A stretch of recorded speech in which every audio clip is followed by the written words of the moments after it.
На гэтых спаборніцтвах у розныя гады выступалі самыя моцныя лёгкаатлеты краіны, удзельнікі алімпійскіх гульняў Неллі Варанкова, Тацяна Халадовіч, прызёрка Алімпіяды Наталія Сазановіч і алімпійская чэмпіёнка ў Афінах Юлія Несцярэнка.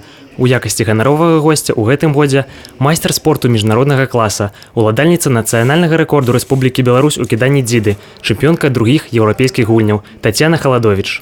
Это отличный старт для молодых спортсменов, потому что я сама начинала с этих соревнований, и это отличный старт тем, что здесь ты соревнуешься не в Беларуси, а ты соревнуешься с заграничными соперниками, и это колоссальный опыт.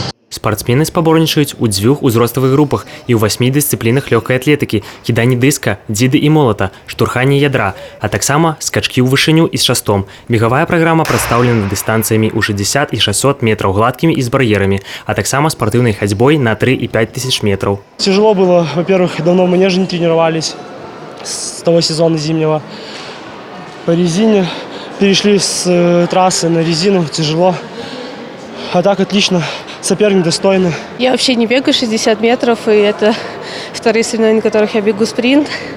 Но по сравнению с 400 метрами очень даже легко. Брестская область всегда была кузницей таких серьезных кадров, именно в области резерва, в первую очередь. Конечно, если посмотреть протоколы республиканских соревнований, всегда можно видеть 2 области, которые борются за кубок командный. Это Брестская и Гродненская область. Вот. Мы всегда выделяем эти 2 региона. Я думаю, что сегодня в Брестской области проходят перемены, которые будут способствовать вот как раз такому концентрированному, точечному, стопроцентному вниманию именно олимпийцам. Барацьба ва ўсіх дысцыплінах развівалася сур'ёзная.